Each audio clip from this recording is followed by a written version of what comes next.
Welcome back to my channel. So আজকে আমি তোমাদের এইচএস ফার্স্ট ইয়ার ইকোনমিক্সে একটা কোয়েকশন পেপার নিয়ে এসেছি। এই কোয়েকশন পেপার খুবই ইম্পর্টেন্ট তোমাদের। সো এই কোয়েকশন পেপার থেকে তোমরা যদি কোনো কিছু পড়ে নিয়ে যাও তাহলে তোমার HS first year economics exam খুবই ভালোভাবে দিতে পারবে। সো কোয়েকশন পেপারটি একবার দেখা যাও। প্রথমে তোমাদের 1 মার্কের 6টা আছে। দুশো পেপারটার সংজ্ঞা দাও। আর সুযোগ ব্যয়কে দেশ ব্যয় বলা জানা যায়। বাজেট রেখা কি? পরিবর্তনশীল ব্যয়ের সংজ্ঞা দাও। টিসি ইজুয়াল টু দেশ প্লাস টিএফসি। আর এসি রেখাটি কেন ইউ আকৃতি হয়? সো 2 মার্কসের কোয়েকশনগুলো দেখে নাও।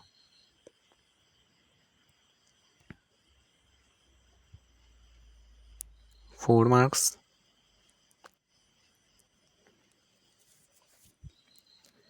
4 মার্কসের নিচে যেটা আছে আনি দরে উচ্চ সীমা ও নিম্ন সীমা আমরা পার্থক্য, এটা খুবই ইম্পর্টেন্ট, তোমরা পড়ে নিয়ে রাখতে পারো।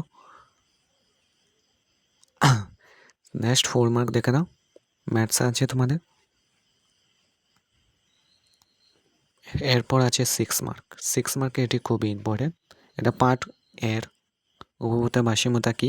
একটি দ্রব্যের ক্ষেত্রে উপভোক্তা ভারসাম্যতা কীভাবে লাভ করা যায় অনুসূচি ও চিত্রের সাহায্যে ব্যাখ্যা করতে হবে। সো পার্ট বি দেখে নাও তোমরা 1 মার্কের।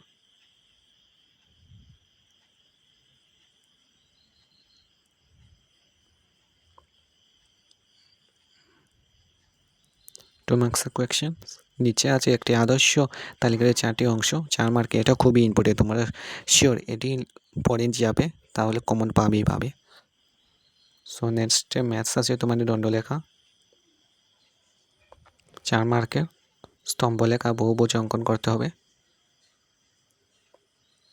লাস্টের কোয়েশ্চনটা খুবই ইম্পর্টেন্ট, এটাও তোমরা করে নিয়ে যেতে পারে। তোমরা যে হাফ ইয়ারলি ফাইনাল সব কিছুতেই পাবে গাণিতিক গড় মধ্যমা বহুলক নির্ণয় করতে 6 মার্কে আসে, তোমরা পাবে। সো আজকের জন্য এটুকু তোমাদের জন্য নিয়ে আসবো নিউ ভিডিও। So by.